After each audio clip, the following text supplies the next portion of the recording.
So when I finally like came to terms with being queer and I was like ready to tell her, it was really hard for me and I was really afraid. I was like, hey, I just want to like tell you like I'm gay. Like I like girls and like you're the first person I want to tell. I'm like shaking. I like have a tear in my eye and she's like, yeah, what? Like me too.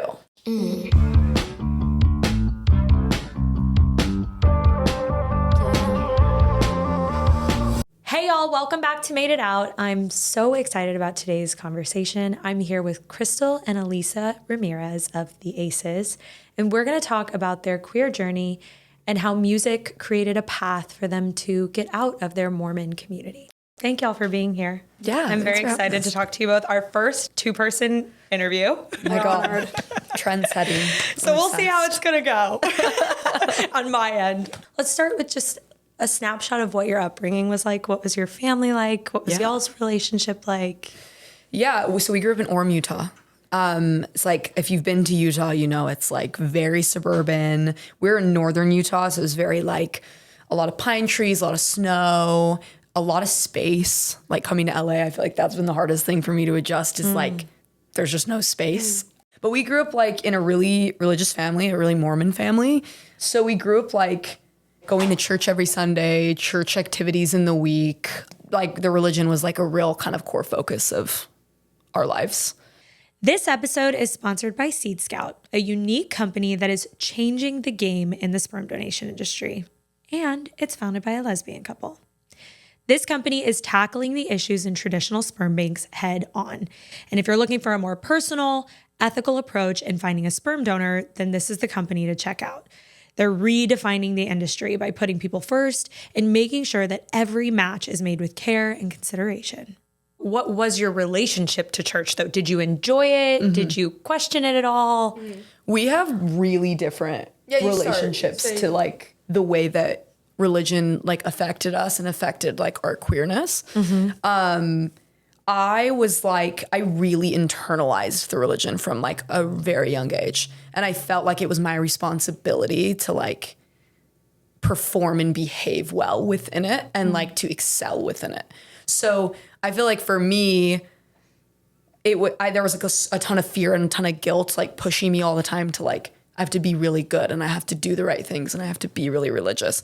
And I felt like I got a lot of praise and validation from like parents and people around me for that. And she was like, I was like polar opposite of that. I didn't give a fuck about it. Like, I was just, from the time I was young, I was just like, I don't like these stories. Like, they're not doing it for me. I was always like, I actively was sneaking out of church all the time. As soon as like the main meeting was done, I was like out the back door, headed somewhere with a friend, like not into the religion. And it was always like a running joke in my family when we'd have like once a week, like scripture study or whatever, like our parents would like try to like pop quiz us and be like, where did Noah go on the ark or whatever? And I was like, I have no idea. Like, shit. Like, I don't listen to any of this stuff. Like, I'm just full on like dissociating from the whole thing. And so, yeah, I really didn't internalize it in any way because I just think there was always a part of me that was like just not connecting with it. Yeah. On any level. So I just, I kind of escaped it in some ways, I think. Yeah, I think for me, I really internalized it. But when I found music, it's like this thing, I feel like when you grow up religious, I don't know if you guys grew up religious, but there's like the feeling, the spirit, that whole thing, like you're like feeling close to God. And I always like talk about how like for me, I never felt that way in church. Like I always felt really fearful and really afraid. Like I had to be there.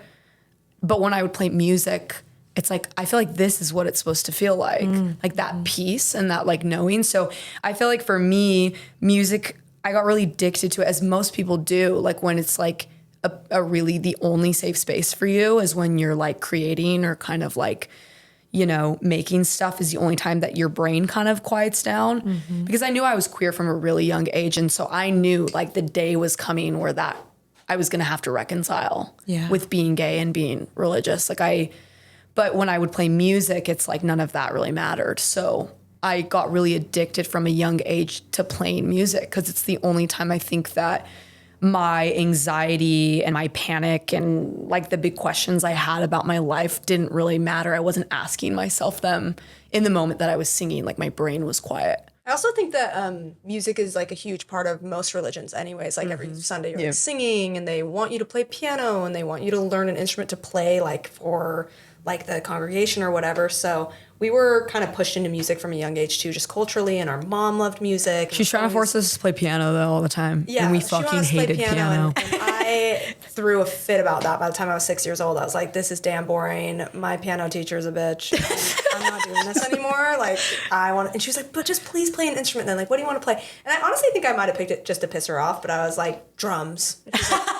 She literally was like, bet, showed up with a drum set, and I was like, okay, I'm learning how to play drums now. Because I thought that would scare her off, and it didn't. So the band started like at that time. Like I was 8, Cristal was 10, and my drum set was set up in the living room in our house, and she'd play piano and sing, and then we just started on our journey of like recruiting our friends to play bass or guitar and trying to find other 8-year-olds that like had any musical ability. Yeah. I feel like it was like music and it was church. Like those were the two things that we did. And like from as long as I can remember, it was like those two things. Yeah. You said you realized you were queer when you were young. I kind of want to hear both of the backgrounds on that. Yeah, I feel like I always had like a knowing from the time I was really young, and you'll obviously speak on it, but she was similar that way. Like I don't know. It maybe sometimes when I look back on it, I'm like, maybe it's because I knew, maybe because like queerness was so wrong and they teach you that in a religious setting, at least for us from a really, really young age, that I was aware of my queerness because I knew it was wrong. Do you know what I mean? Like sometimes I'll talk like, I have exes and stuff who will be like, I didn't know I was gay until like my 20s. And I'm like, I knew the whole time. And I think it's because I was having feelings that I knew were wrong. Do you know what I mean? I have never heard it put that way, but I love that. Yeah. I don't know. I think it's like I was acutely aware that I was different. So I had to be aware that I was queer because like I wasn't fitting in. Like I wasn't the way that I was like presenting myself, the way that I wanted to dress, the way that I talked.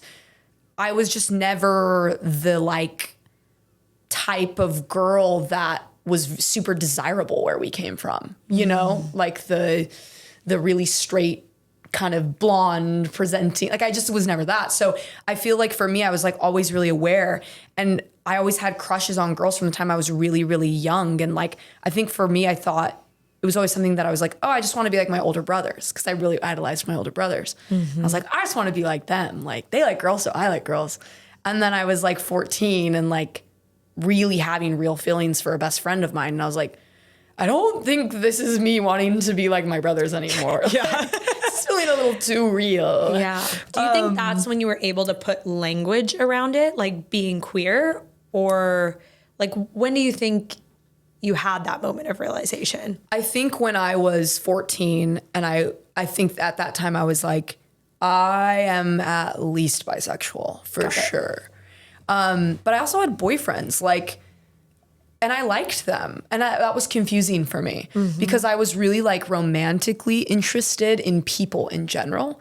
And so boys were the only way for me to like play out like a romantic fantasy. So I would like project it on them, but then they'd get close to me or like want to be intimate with me. And I'd be like, whoa, what? This is just like not. Yeah. Why in my head is it like working out? And then I'm in it and I'm like, this just feels so not like how it should. Yeah.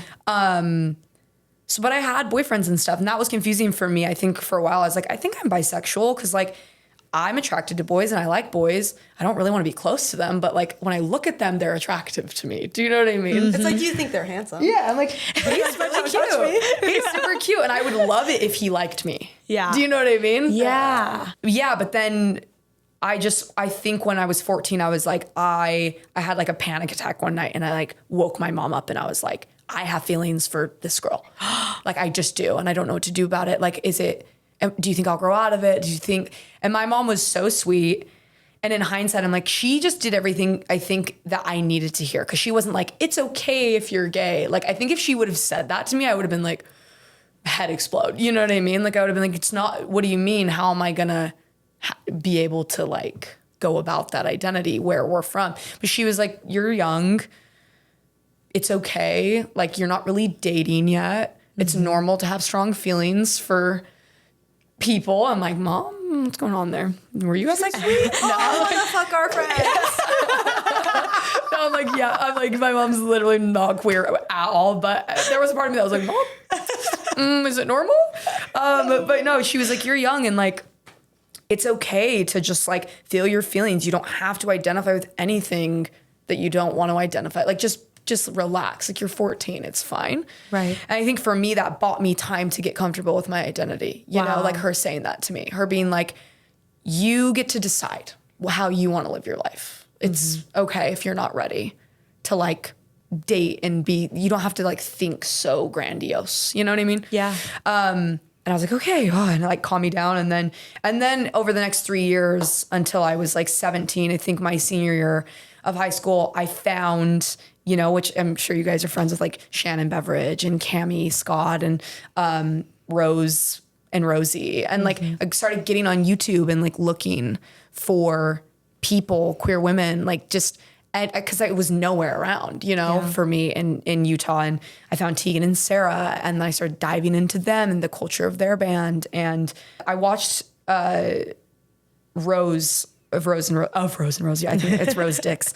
She has a coming out, like my coming out that she posted in like, I think it's like 2011 or something. And that like changed my life. And I think she said something about, you know, I came out to myself quietly, like 2 or 3 years before I came out publicly. And I just like, it was my thing that I got to get comfortable with before I let other people like weigh in on my identity. And that like truly changed my entire perspective on myself and my identity. And that like gave me the permission to start getting excited about being queer and not just like tolerating myself and not being like, oh, there's this thing about me. It was like, no, there's this whole like vibrant life ahead of me of like culture and love and relationships and like friendships that I now get to have, you know? Yeah. That like changed everything for me. And then when I came out properly when I was like 17, 18 is when I felt like I could be like, yeah, I'm queer. And I don't feel, it's not like, oh, I don't know, I'm queer. It's like, I'm gay and like, or I'm bi, I think at the time or whatever. And like, that's just the reality. Right. You know? Yeah. And I'm okay with it. Yeah. I love that. So yeah, that was kind of mine. And then I came out and then We'll get to that. I was gay. I was gay. This episode is sponsored by Seed Scout. As a lesbian, I actively avoid thinking about, talking about, and interacting with sperm. But as we inch out of our partying days and into our childbearing ones, a question that comes up more and more is, where will Matilda and I be getting our sperm from? And we have several close personal friends not only using, but recommending Seed Scout. It's a unique company that's changing the game in sperm donation, and it's founded by a lesbian couple. This company is tackling the issues in traditional sperm banks head on. They're doing amazing work in representing diverse communities, and they offer a level of transparency that you just can't find anywhere else. They have full medical backgrounds, family photos, and donor interviews. Also, one of the key differences is their commitment to limiting each donor to just having 3 families so that your kid doesn't have hundreds of half-siblings. This option is definitely one that Matilda and I will be considering, and if you're looking for a more personal, ethical approach in finding a sperm donor, then I think this is a really good company to check out. They're redefining the industry by putting people first and making sure that every match is made with care and consideration. Yeah, for me, I was always like really attracted to girls from like the second my brain could do that. And I remember one instance where I had just started like preschool and I was over at my best friend's house and her older sister was like, do you guys have crushes on anyone? Because like people ask children that, I don't know why. But they were like, do you have crushes on anyone? And I was like, yeah, I have a huge crush on this girl, Alisa. And she was like, what?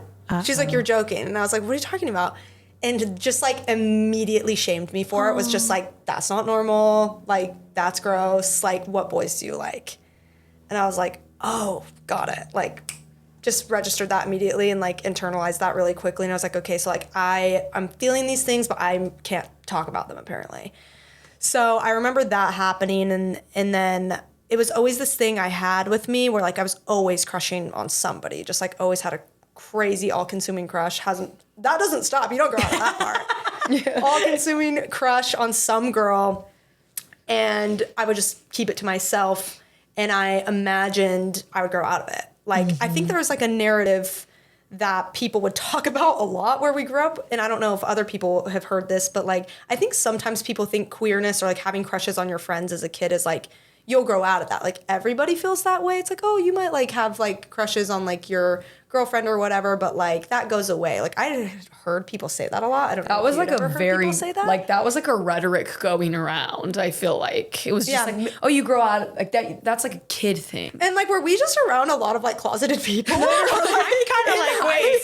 I'm like, I think some of you motherfuckers are a lot more gay than you think. Yeah, I'm like, because anyways, I mean, anyway, that was like kind of like a concept, right? It's like, so I kind of was like, I'm gonna grow out of it. And then middle school came, and everyone was like kind of getting like boyfriends, and I was not doing that, and that was not clicking for me. And I was like, okay, maybe I'm like a late bloomer. Like, We could also like hide behind. still liking the girls. We can also really hide behind our Mormonism with that, because when you're Mormon, it's no sex before marriage. It's like really strict rules. And so for me, I feel like you could really, as a queer True. person, like you could Yes. really hide behind just being Yeah. like, I'm being good. Because sexuality in general is just repressed. Yeah. It's Yeah, not only... Exactly. Yeah. Yeah, so it's like if you're not like, I feel like in other cultures, you know, you might be having sex with someone by the time you're like 13, 14, and like that's not a thing in Utah, so I didn't have to like worry about that. But like people were dating and like getting boyfriends or whatever, and I was not doing that, and I was still very much like in love with like some girl at the time, whoever it was. And yeah, the years kind of just went on, and I think when I was like 15 is when it kind of clicked with me that I was not growing out of this. But it was always like this part of my brain that was like, but I'm not a lesbian. Because like I just didn't know what a lesbian really was. Yeah. Other than like this really specific image of a person that was not aligned with like the mold of what you should be as like a woman where I came from. Do you know what I mean? So I was like, well, I'm not that. You know, I think A lot of we've heard internalized homophobia, for yeah, sure. so much. Like I think Like, I'm not that. Like, I'm not like a lesbian. Do you know what I mean? Yeah. It's like it's like a slur in certain places. Sure. You know? Yeah. I know it was for us. I mean, yeah, sorry, keep going. yeah, because that's like the whole thing is I've heard a lot of people speak about this like on the other side of it, where it's like, yeah, when you don't see people that you identify with, it's really hard for you to understand that you are that. And yeah, the culture we grew up in was so cookie cutter, and there was like a specific thing you were trying to be all the time, right? Like the pinnacle was probably like some skinny blonde girl who was like really feminine and like really like put together, you know, like trad wife. Totally, Like yeah. ultimate trad wife. None of those things. So I was kind of like, I can't be a lesbian because I'm trying to be a trad wife. That doesn't work. Lesbian trad wife. Not working. Maybe one day we can find the intersectionality of lesbian and trad wife. But so yeah, I just kind of got to this point where I was like, okay, I'm not growing out of this. And then something that was really, really pivotal for me in accepting my queerness was I went on a humanitarian trip to Guatemala, and it was the first time I'd ever done anything by myself, like not with my parents, not with Cristal, not with anyone I knew. Was this through church? No, it wasn't. Okay. So it was just like a philanthropy thing. And I went to Guatemala for 2 weeks, like build schools out in a small village. And I met a bunch of kids from Salt Lake, which we lived like an hour outside of Salt Lake. Like that's the main city in Utah. And Salt Lake's actually a really progressive city. It's not, it's kind of where all the people that aren't Mormon flock to, and you know, kind of, it's not very Mormon up there. And so I met a bunch of kids from Salt Lake on that trip, and they became like my best friends. And everyone in this friend group was like out and proud, like either fully queer or bi or whatever. And like everyone was just like talking about it. Like I was hanging out with these really cool girls that were just like talking about the girls they were dating. And like I kind of had a fling with a girl on the trip. And it just like really opened my mind that I was like, oh, like this is possible. Like I can like there are people that feel the same way as me, and I identify with them, and like I feel like I fit in with them, and like it doesn't feel like so foreign to me. And that was really life-changing. Like after that trip, I came home and that became like my friend group in high school, and spending time with them and finding community that way was like, that accelerated my like self-acceptance journey, was having friends that were also queer. I've been thinking about this concept a lot lately of queer people who live in spaces like this, because I feel like Texas is so similar to what you guys are talking 100%. about. And you're told that like, this is the safest, best place. This is where you should feel good. And usually queer folks do not feel good in spaces like that. Yeah. So then when we're exposed to these places that are so different and so much more diverse and just in any way, we feel so at home in those spaces. Yeah. And then you can kind of reconcile like, oh, that's why I didn't feel good there. Right. You And know? it can be so confusing. Like for me, that was so confusing. It's like I developed like a really intense anxiety disorder at like a really young age, because I was like, I just didn't understand why I didn't feel good ever. Like I couldn't, everyone was telling me that I was like supposed to feel really good. And I felt like I was doing all of the things that were supposed to make me feel good. Like the going to church and the praying and the like, you know, singing in the choir. Like I was doing all of the things, and I was like, why do I feel terrible all the time? Why am I so anxious? Why am I so scared? Why am I so miserable? And then I would play music and go into more like alternative spaces, and I'd be like my body would like light up, and I would just be like, I'm confused, because like aren't like, I mean, even I remember like my mom even telling me like when we first started playing instruments, someone in our church came up to my mom and was like, why are you letting your girls play electric guitar and drums? Like they need to be like moving toward becoming like wives and mothers. Like, why are you letting them? And my mom, like, honestly, shout out. She's a fucking real one. But she was like, this is a hobby. Like, they're passionate about it. I'm going to like keep pushing them towards the things that they're passionate about. And she didn't listen to that, thank God. And she was always has been like incredibly supportive of our dreams in music. And that type of thing, playing in a band. Like I remember sitting in church and being like, everyone was like, you know, we're sitting around and in the, you know, in church, I feel like you're around like, especially with us, we're around like a lot of other like young teenage girls, and they're teaching you, you know, what girls should do and what boys should do. And I remember sitting there and, you know, one of our leaders, like the women in the church was like, okay, so what are your goals for the next, we were like 15. She's like, what are your goals for the next 5 years? And everyone was like, go on a mission, which is a big thing in the church, or, you know, get married and like do these things. And in my head, I'm just thinking like, go on tour. Like I want to like play shows. Like I want to play shows. And I remember like saying that, like, you know, like I want to do all those things, but like, I really want to play music. Like I want to travel and play music. And her face dropped and the room got quiet. And she was just like, okay, but that's like, you need to be moving toward like being a wife and a mother. Like that was like and I was just like, and I remember like for the first time inside me, I got mad. Yeah. Like I was like, inside I was like quietly, I was just like, no, fuck you. Like this is the thing I want to do. I don't want to do that thing.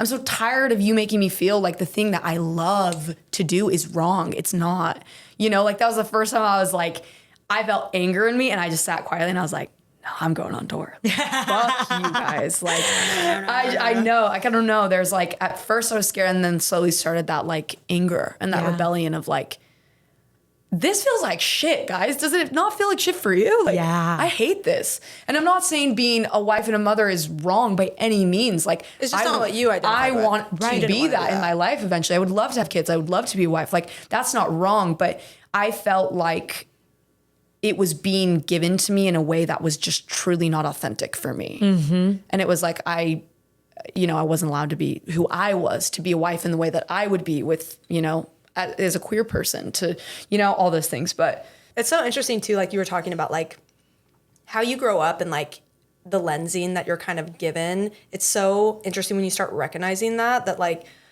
because I recently realized when I was young, I thought I didn't want to be a mom. Like I was like, no, I don't want to be a mom.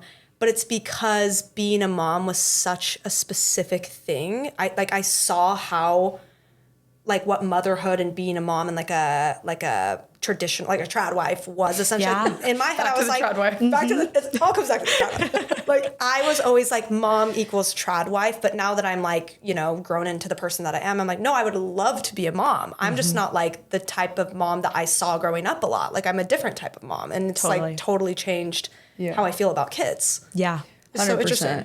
Yeah, I feel the same way. Like, it's like those things aren't wrong. They're not bad things. They're like really great things. But when they're given to you on like a like this platter that's like, oh, but you're not allowed to be yourself authentically through it. Yes. Then you're like, of course those things become like, whoa, I don't want to do that. Yeah. You know? I feel like rebellion is one of my favorite parts of being queer. I feel like we all are, like just intrinsically. Yeah, of course. And I feel like growing up, that was kind of something that my parents were like, oh yeah, like Mallory's she's fucking crazy. She's all, my dad will say she's the one that gave me all the gray hairs, you know? And like, in some ways I'm like, why am I like that? But in a lot of ways I'm like, that's the best fucking part about me, because if I wouldn't have done that, I would be a wife with 3 fucking kids, married. What's the chapel quote? Wake up next to him and you're nothing more than his wife. And that would have been me. And you know, so I like, thank God every day that even though the rebellion has gotten me into a lot of situations where I'm like, oh fuck, it's like gotten me here, you know? 100%. Like I talk about with my mom like this all the time, because all of us are like wild children, like truly all of us. And our mom grew up in like a very Mormon household. She was like, wanted the Mormon family. She wanted all of us to do the Mormon thing. And it was really heartbreaking for her when it didn't happen that way, because that was the thing that she felt like she was supposed to do. Right. Yeah. And I talk to her all the time about this, and she's just like, she'll say to us sometimes like, where did you guys come from? Like, why are you so like not wanting to go by the status quo? And I'm like, honestly, I feel like it comes from like, I see this envy in her almost of like, I'm like, you wanted to do these things. I know you did. Like she'll like, we'll talk to her mom and she's like, you know, when I was young, I really wanted to be an actress and I wanted to go to LA and try, but I never could. Like I knew that I couldn't. I'm like, we're just you. We're like the manifestation of everything you wanted to do. Yeah. And like, you're more rebellious than you give yourself credit for. And I'm like, Mom, we learned it from you. Like your like constant love and like the ways that you were rebelling even within your community and within your church by allowing us to play instruments, by allowing us to pursue music, by like still loving us. You know what I mean? Like I feel like loving your kids when they're not who you want them to be in places like that is like literally an act of rebellion. Yeah. Like it's crazy. Yeah, because it's really crazy you say that, because the truth is if your kids are acting out of line from the status quo or whatever, like as a Mormon parent, you're taught to reject them. Like a lot of our friends came out and their families just rejected them. And I think that happens to queer people everywhere. It's like if you're queer, even if you just are like, I don't believe in God, then your family's like, well, then get the fuck out of here. You know what I mean? Like, because that religion is just so intense. So it is kind of an act of rebellion. And religion was, like, in general, through everything we did, coming out, leaving the church, she was just there. And like, it never was a question if she loved us and would support us, even if she didn't understand what was happening. And we were really lucky that way. Yeah. I want to talk a little bit more about kind of, because we've talked about a lot about the conversation about being queer kind of in your community, but what did that look like at home? And, you know, with your parents and your brothers and even with each other. For sure. We had this thing when we were kids where I feel like we always knew we were gay. Like we would talk about girls in this way where it was like very coded, and it'd be like, oh yeah, like we would know when someone had a crush on someone else. Yeah. Like we'd be like, oh, that's obvious. Like, we'd like come home from church and there'd be like a girl that Alisa thought was cute, and she'd be like, yeah, so I saw so-and-so today. And like, she's really cool. She's so cool. Something about that girl, she's just so and cool. I'm like, yeah, like, and we'd be like, you have to go talk to her more. Like we would be talking to each other, like, but we wouldn't be like outrightly being like, oh my God, I have such a crush, right? Right. Because that language was like just not, it was off limits. Yeah. Right. We were speaking in code. But it was like, yeah, like I'm gonna go talk to her next week more. And we would talk like that and like hype each other up about like our crushes. And then when I went into like high school and I started dating boys more, and she kind of did too, not as much as me, but we both kind of like started trying to do the thing that you're supposed to do, which is like get boyfriends and date.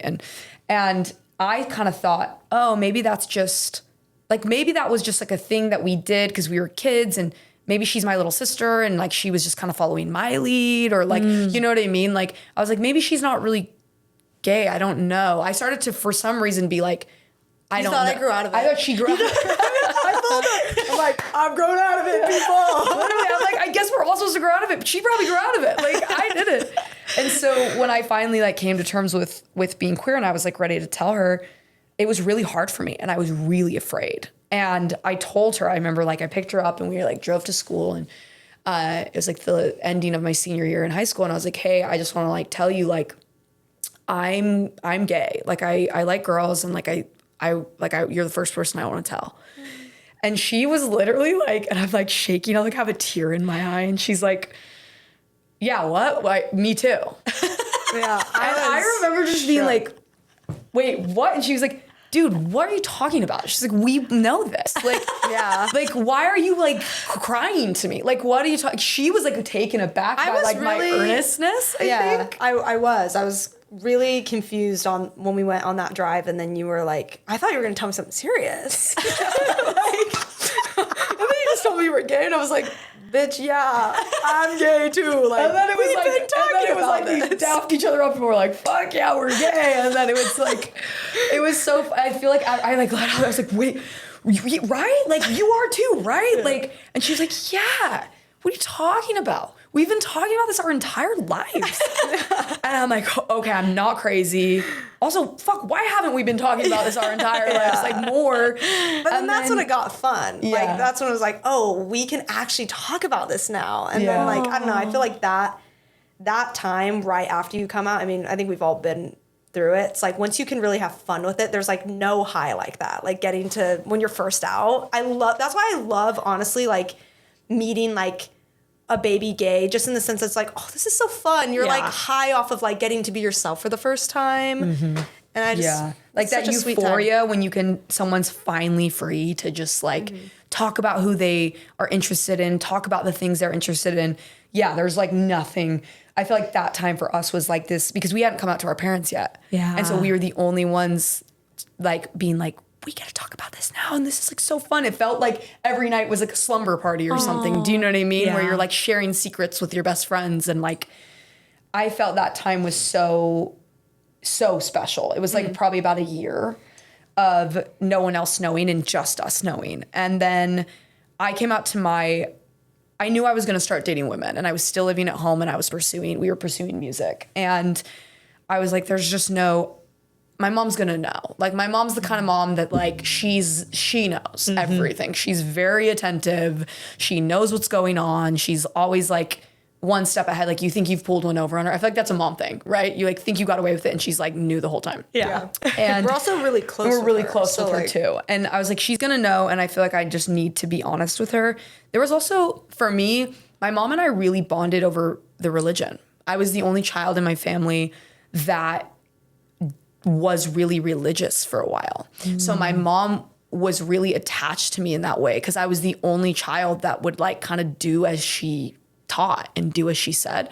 And so I was always like the spiritual girl in my family, like the one that was doing the right thing. So it was also really hard for me because when I started to accept my queerness, I started to obviously reject the religion, and my mom in turn felt like I was like rejecting her. And we started to drift apart. And she did not understand why, because I wasn't out to her. And she was like, what's going on? Like, why don't you want to go to church? Why don't you want to do these things that we do together?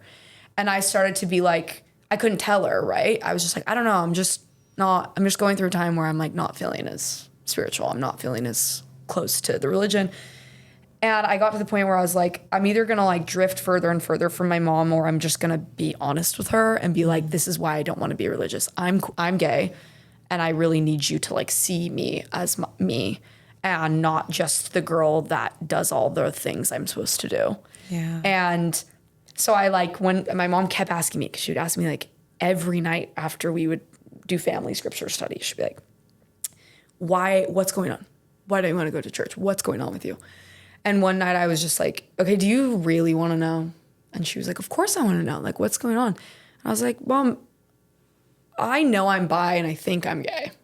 So I don't know what to do about that. And I know you really want me to like go on a mission and like be Mormon and do this whole thing, but like I'm grappling with like my identity in real time. And like I know this is real for me, like without a doubt in my body, like I know that I'm queer. And she just like didn't really say anything. And she was just like, okay, well, if that's how you feel, I just don't have anything to say. And it just like got quiet and I was like, okay, well, good night. And like, that was it. Wow. And she really struggled. Like she just was like, would sit me down and be like, what's your life going to be? I don't understand. Like, I feel like this whole life you had ahead of you is you're just like giving, like it's just going away. And like, we just had so many conversations. Sorry, I keep hitting we just had so many conversations where she just was like, I don't get it. And then she didn't want to talk about it at all for like a year. And so I was like, all right, whatever. I told her I'm just going to keep doing my thing. And I went to Alisa and I was like, that went fucking terribly. You cannot tell mom you're gay. Oh, wow. Like, so our older brothers were like, we had a brother that was really addicted to drugs from the time he was young. So he was taking up a lot of energy in the family and he had just gone to prison for some drug use. And so, not to get so heavy, but that's also a big reason why I was like, Elise, we gotta stagger. Like mom is going through a lot. Mm-hmm. And so I came out and then I was like, whoa, didn't go good. Also, she's really struggling over Mitch, our brother. I think you gotta wait. And I was like, I know this sucks, but I'm older and I have to come out first. It's my rite of passage. I'm like, I'm out of high school. And we both know that was one thing we both agreed on. We were not going to openly date in high school. Okay. She was not. It just doesn't make sense. Like everyone's so homophobic and where we're from. And like the kids that did come out just got bullied. I was like, you don't have to subject yourself to that. It's not fair to you. Like, right. So, I was like, you're still in high school. I'm out. I'm going to start dating and like going about my life and you gotta wait. Like just wait till you get out of high school and you're actually gonna like publicly start dating, right? Okay. And she's like, okay, fine, she agreed. I honestly kind of forced her. I was like, girl, I strong older sister shit. I was just like, okay. Yeah, she was like, fine. I'm like, dude, I'm like, we love mom. We don't want her to have a heart attack. Okay, we gotta stagger this. And she was like, okay. So, but then what was really tricky is our mom started confiding in her about me. Yeah, so this is where it got, tricky is like, I was suddenly the straight daughter. So like, it was like 6 months of my mom being like, so Chris is gay. Oh no. I'm like, I think it's fine. She's like, really? Like, no. I'm getting like the goss. Yeah. So I was in a really weird position for like 6 months where I was just kind of like, my mom's like leaning on me as like the straight daughter. And I'm like, oh, fuck. Like, which I felt really bad for. Like, I didn't know what to do because I was like, I don't know what to do. Like, I felt really bad that you're having to like do that, but like, it's for the better good of like balancing. It was just a lot of emotional So that kind of just like snowballed into like eventually my mom being like those conversations were just me kind of like defending, not that my mom was like talking shit on her daughter or anything like that, but like just kind of like she didn't understand it, so I was like defending Cristal being gay and like my thoughts on being gay and like I think being gay is like totally fine and normal. And it kind of just snowballed into her eventually like being like, oh, how do you feel about it? Well, are you gay? Like kind of like, I don't know, she started putting two and two together, right? Yeah. And then it just kind of in a conversation, one of those conversations we were having, I was like, yeah, I am gay too. I don't know. You keep asking. So like, I'm just going to tell you. Like I just ripped the Band-Aid off at one point and she was like, what? At that point, I feel like she was like, all right, anything else? Get it out. Yeah. Get it out now. Like she was like, wrap it up. Like everyone come out. Does anyone else get come those out? skeletons out? I was like, anyone else gay? Mitch, Carlos, our older brother. She's like, you guys gay? No? All right. Cool. Just let me know what I'm dealing with. Let me know. Yeah. And I feel like at that point, I do feel like it was the right thing to do because at that point, I felt like she was starting to like have some humor to the whole thing. Yeah. Like she was starting to lighten up and kind of be like, all right, I'm clearly not in control of anything going on here. Yeah. I'm just going to ride with it and like let my kids be whoever they are, you know?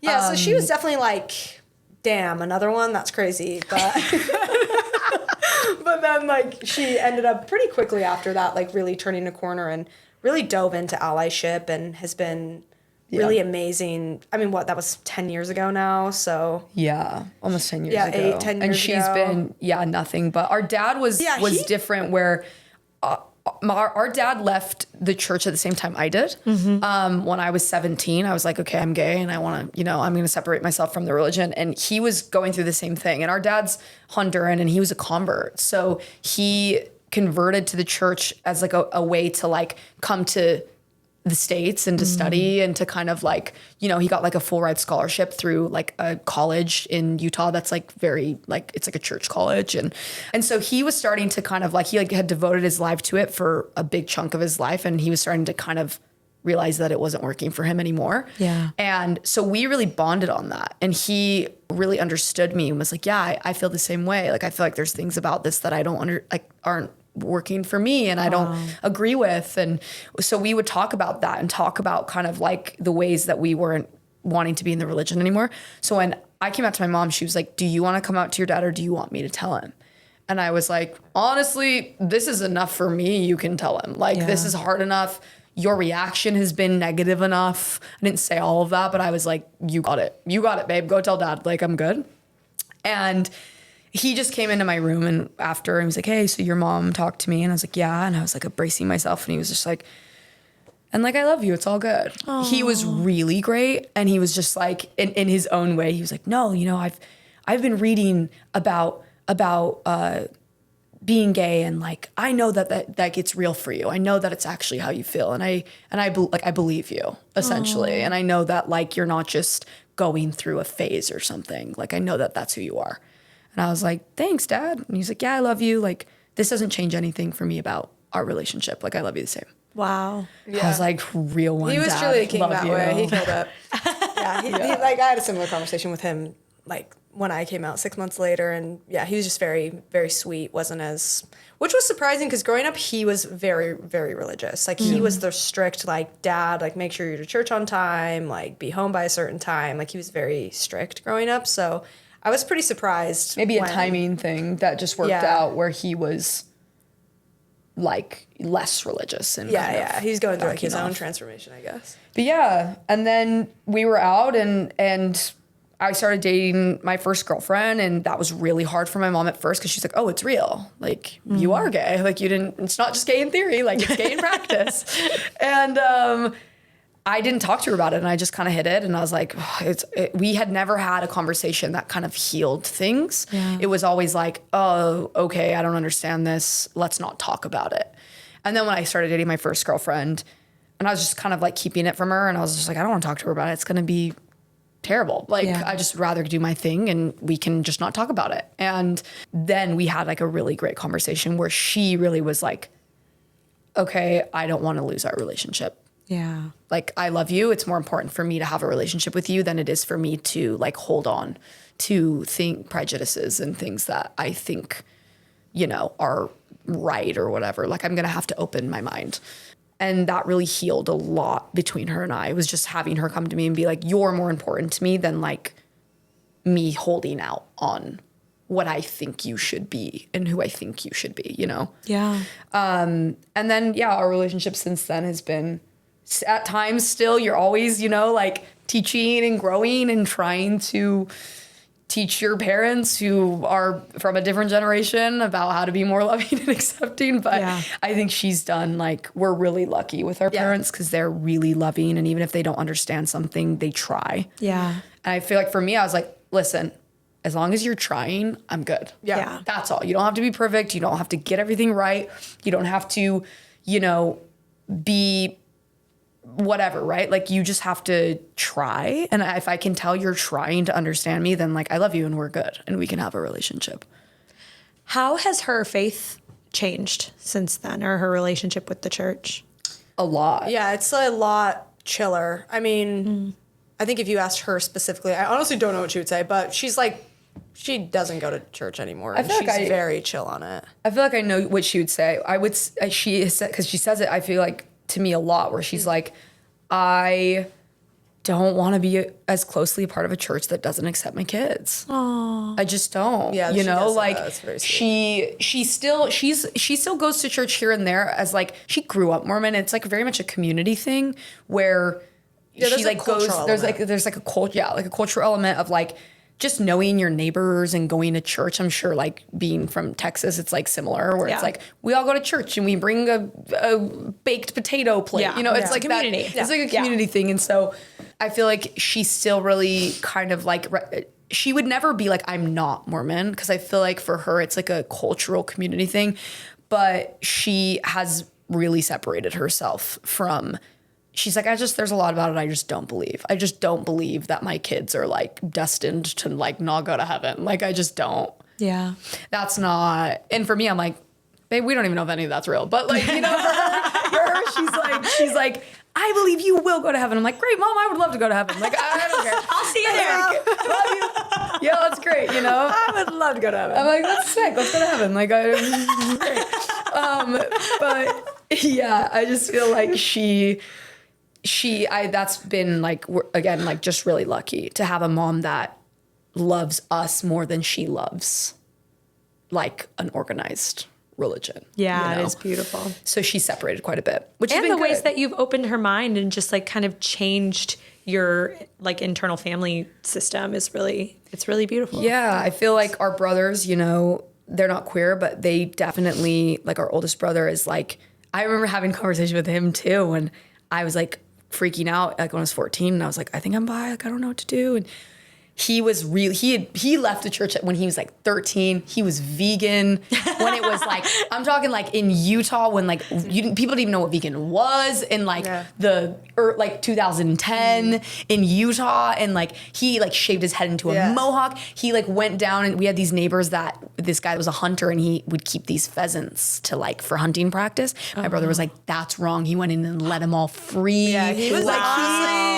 he was a badass. Like he was really cool. And he was really into punk ideology, which is like everyone, come one, come all, like everyone's allowed, everyone's safe kind of thing, which is like all, like a lot of it's queer, like queer culture and based in queer culture.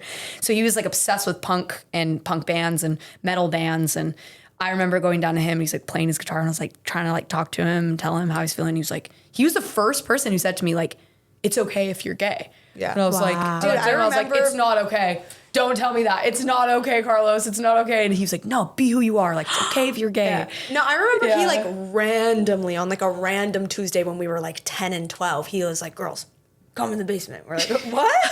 We were like going downstairs. He's like, what do you want? He's like, I just want you to know, if you're gay, you can tell me. Like out of the blue. Like, we're just like, he knew. Wow, like, he knew. He was just like, he's like, if you're gay, it's fine. I love you. You can tell me. Just want you to know that. Yeah. Oh, and we were like, so cute. I'm gonna go pray now. Like that was me. I'm like, what are you talking about? I remember just being like, okay. I was like 10. I was like, okay. Thanks, I think he was hanging out, like his group was like a lot of diverse like people. He was probably hanging out with a lot of queer people. I think he's like, something's going on here. I think he knew we were like not gonna be like cookie cutter religious girls. He could just tell. I remember him talking to me about the church and being like, you definitely as a woman shouldn't be in the church. Wow. Church does not have your back. And I was like, what do you mean? And he was like, the church hates women. What are you talking about? Religion does not like women. Like you don't deserve. He was like advocating for all these things. We stand Carlos. We stand him. We stand Carlos, absolutely. And he was just so brave. Like I was like he was like 15 when he was saying that stuff. And I was like, he laid a lot of the groundwork in our family for us to be able to be like, you know what? Yeah, you're right. Like free thinking and think for ourselves. And to like, he was always like advocating on behalf of like being yourself. And like, I think he's a big reason why I think we were even able to like have the relationships we have with our parents and to like get a softer response from them. You know what I mean? So beautiful. So yeah.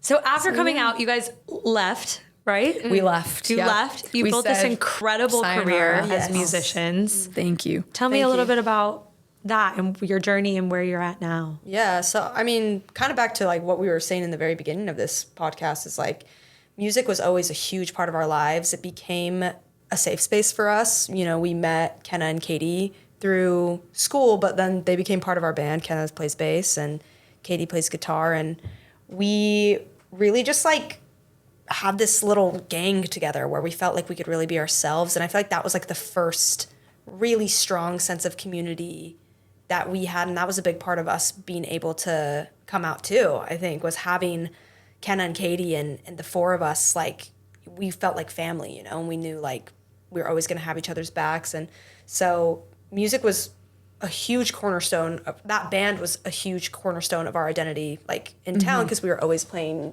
local shows and even like talent shows and like assemblies and things like that. So everyone knew us as like the Aces girls. We were called the Blue Aces growing up. Like, oh, the Blue Aces girls, like that's so cool. They're in a band. And yeah, it was, you know, we ended up being able to turn that band into what we wanted it to be, which is our full-time career. And it took us out of Utah, which I think was always the motivator. The goal. I think when I look back in hindsight, I'm like, we were so passionate about it from such a young age. And people ask us that all the time. They're like, why? Like, how did you know that this was like what you were going to do from the time you were like 10? And I was like, because it was like the only time that I felt in my body was when I was making music. And so I didn't have the words for that as a kid, but I was like, that's the thing. Yeah. I want to do that. And then together as well, like when we would get, and Katie's also gay. And she was closeted. Like we weren't out to each other. Like we were a band for like 8 years before any of us were out to each other. And I think that queer people, like, they find each other, right? You know? Like my two best friends in high school are also gay, but like we weren't talking about it then. It's like this weird, you just know. You just know, and you gravitate toward each other because there's this like unspoken about like understanding of each other, you know, where you're like, I get you and you get me, you know? And I think that's really how it felt in our band. It was like this sense of like, we know what's going on here. And I think the motivator why we worked so hard to get our band outside of just Utah and to make it a career was because it was like truly our like safe space. It was the place that we felt like ourselves. And now it's been, I think what's been so amazing to watch and something that I didn't even really anticipate, which is so funny in hindsight because I'm like, how did you not anticipate that? Our fan base is so queer. It's such a major part of like why people like our band is they'll come up to us and be like, your concert's the only place that I'm out. Your concert's where I met my girlfriend. Your music is what made me start to accept myself. And I'm like, it's so funny how all of it like dominoes. Yeah. And like you being yourself, as like simple as that sounds, you having the courage to be yourself just literally like dominoes for other people to have the permission to be themselves. That's really cool. That's been the most rewarding thing about our band because like at our cores as well, we're like music lovers and enthusiasts, right? Like we're like, we made a great record. We want this record to, you know, be musically seen as amazing, right? But then also I'm like, it's so funny how our band even, it kind of transcends the music. It's more even at times a community and like culture. It's like, it's kind of like making music was how we like process our feelings and how we've like been able to accept ourselves. Cause like, especially our first record is like that record is about coming out. And like that moment we were talking about, like when you're a baby gay and you're like so excited to be dating women and it's like this high and it's like first of everything. It's like such a coming of age record. And it's like making that record like helped us kind of romanticize that time in our lives and process our feelings through it. And then we saw it do that for other queer people. And then the shows became just like a big celebration of that, you know, through the music. And it's really cool. I mean, music is so powerful, even, you know, talking about it with the church and stuff too. It's like, I think like it just is the universal language and we feel really lucky that it's been with us like our whole lives and we've been able to channel it as a way to like connect with other people in such a strong way. I think it's also just this beautiful example of when you follow what brings you joy and pleasure, the world kind of opens doors for you and you make change in other people.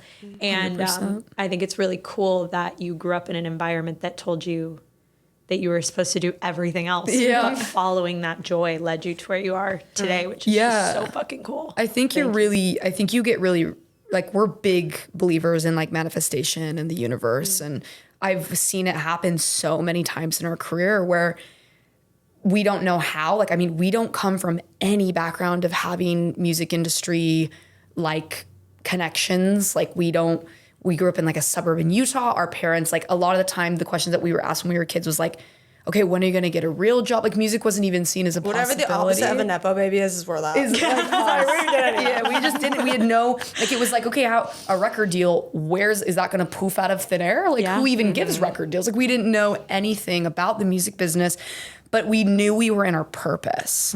And like, for me, when I'm like in this band, and like, there are times when, you know, when you're when an entrepreneur, or you are doing your thing, and you kind of just have to be going on faith alone of like, I don't know where the next whatever is going to come from, the next deal, the next paycheck, the whatever, but I know that I'm doing the thing I'm supposed to be doing.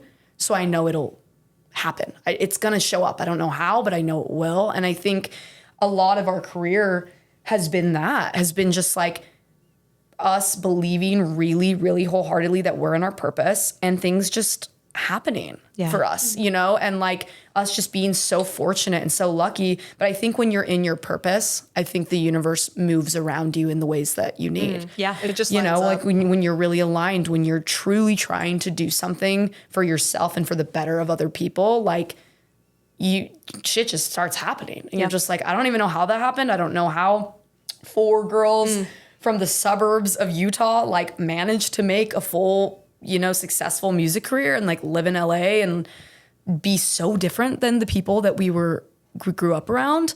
But I know that the reason it happened, I don't know how it all happened, but I know the reason it happened is because this is what we're supposed to be doing. Yeah. And I've felt that way since we were like 10 years old, you know? What a beautiful way to live life. I love it. Oh, Thank you for sharing your story. Yeah.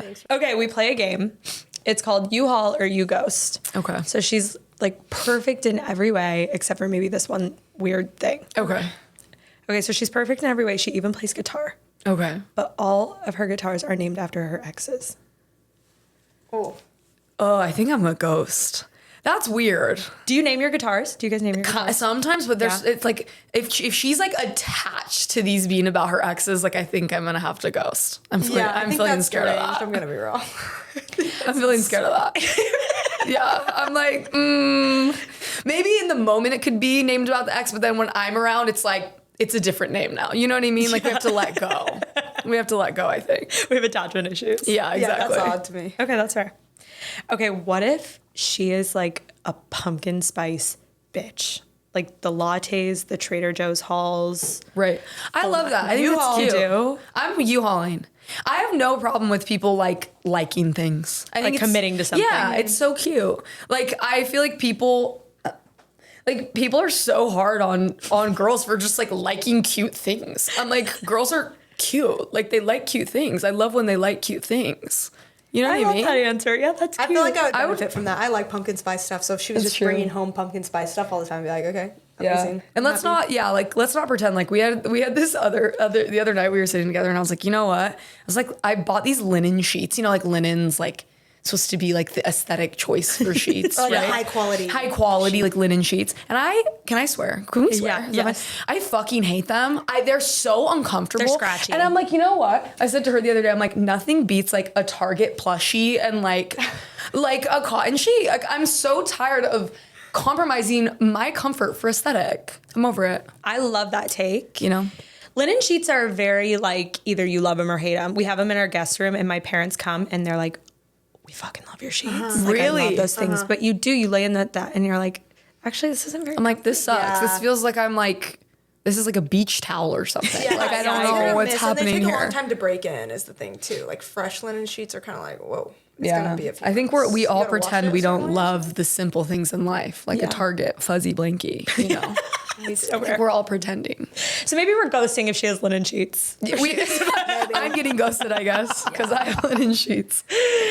Okay, what if her favorite like pastime or like one of her favorite things to do is like live tweeting her meals? Like everybody, like, oh my gosh, this is Live. Wait, what are we? Are we talking like live tweeting her meals? Like every you're on a bite is a date. tweet. Yeah, you're like she's just like updating. Oh, you're on her a Twitter. date, and or it's, like you're at dinner. I'm ghosting. That's fair. Because like if we're eating and you're like, blah, blah, blah, I don't even care what you're doing. I'm just like, why are you on your phone that much? I go back and forth because I can appreciate someone who like, if that's like a passion, I can appreciate someone who like has a passion.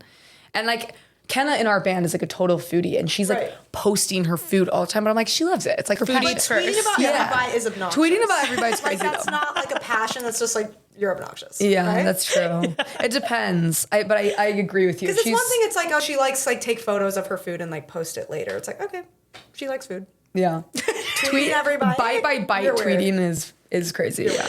We gotta let that. That's fair. What about if she has a detailed biography for each of her plants? Honestly cute. I know. That's cute. I love it. I think it's so cute. Yeah, I'm like, I love when people love things, so I'm all for it. Mm-hmm. I think it's cute. Yeah.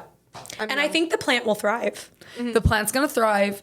She's also gonna be able to teach you a lot, which I think is cool. When someone has a hobby and they know a lot about it and they just like you can learn a lot about this thing that you might not be interested in, but they know a lot about. I think that's like, I don't know. I think it's cute. And plants that's are fun. cool. Like, I feel like that's a cool thing to be into. It's not like You're smart if you're into plants. Yeah, they're interesting. And we love smart and girls. they're alive. So it's like, I've heard if you say nice things to your plants, They do better. they do better.